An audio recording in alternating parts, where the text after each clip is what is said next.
జై వీరభద్రకాళి మొత్తం మనం ఒకటి మీరు జ్ఞానోదయం పొందండి. ఇదంతా శివుడు ఆట. శివుడు ఆచే స్క్రిప్ట్. ఇది ఒక జగన్నాటకము.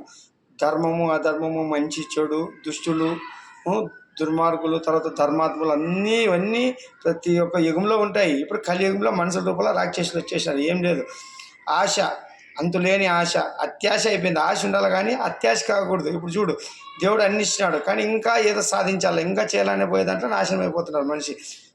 పెరుగుట విరుగుట కొరకని అన్నీ మనకి చెప్తూనే ఉన్నాడు, చూపిస్తూనే ఉన్నాడు.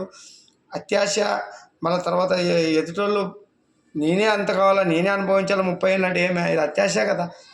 5 ఏళ్ళు ఇచ్చినాడు, ఏం చేసినావు? పోలవరం అమరావతి అంతా నాశనం చేసి పెట్టినావు. ఆంధ్రప్రదేశ్ని అప్పల పాలు చేసినావు. ఇంక నువ్వేం చేసేది? అందుకే పక్కకు కూర్చిపెట్టింది స్వామి. ఇప్పుడు ఉండేది వీరభద్రుడు.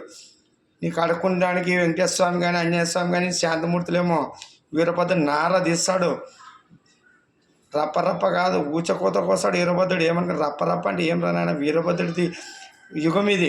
రప్పరప్ప లేదు, అంతా మనకి రివర్స్ కొట్టేస్తాడు. ఎవరు రప్పరప్ప అంటారు వాళ్ళకి రప్పరప్ప అయిపోతారు. జాగ్రత్తనైనా వీరభద్రుని యుగం ఇది. మీరు అనుకుంటున్నారమ్మా మన శరీరము అశాశ్వతము. ఇది దేవుడిచ్చిన శరీరం, ఆరోగ్యం ఇచ్చింది. మనం కష్టపడి భార్య పిల్లలు పోసుకొని వంశాన్ని ముందుకు తీసుకోవడానికి, అంతేగాని కొట్లాడడానికి కాదు. ధనం ఇచ్చింది నీ కుటుంబ పోషణ చేస్తూ చేత సాయం చేయి, అంతేగాని చెడు పనులకి దుర్వినియోగం చేయడానికి కాదు. ఇవన్నీ ఇప్పుడు మన ఆయన వెంటనే తిరిగిస్తాడు. ఎవరు ఏమి ఆలోచించేది ఉండదు. నువ్వు ఎక్కడైతే బలం చూసి ముడిచిపోతున్నావో ఆ బలాన్ని తీసేసి ఆరోగ్యం తీసేసి అప్పుడు అర్థమవుతుంది.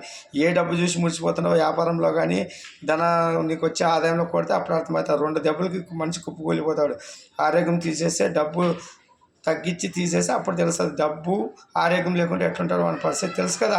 కొట్టే పని లేదు, తిట్టే పని లేదు, కూలిపోతాడు. ఇదే పనిష్మెంట్ ఇచ్చేది ఇప్పుడు వీరభద్రుడు. వీరభద్రుడు స్టైలే వేర్రా. దుష్ట శిక్షణ శిష్య రక్షణ చేసి వెలిగిస్తాడు. మరసంగా వినండి, కామెంట్ చేయడానికి కాదు. వీరభద్రుని హెచ్చరిక. వీరభద్ర ఛానల్ అంటే ఉరుకుందిన స్వామి హెచ్చరికరా ఇది.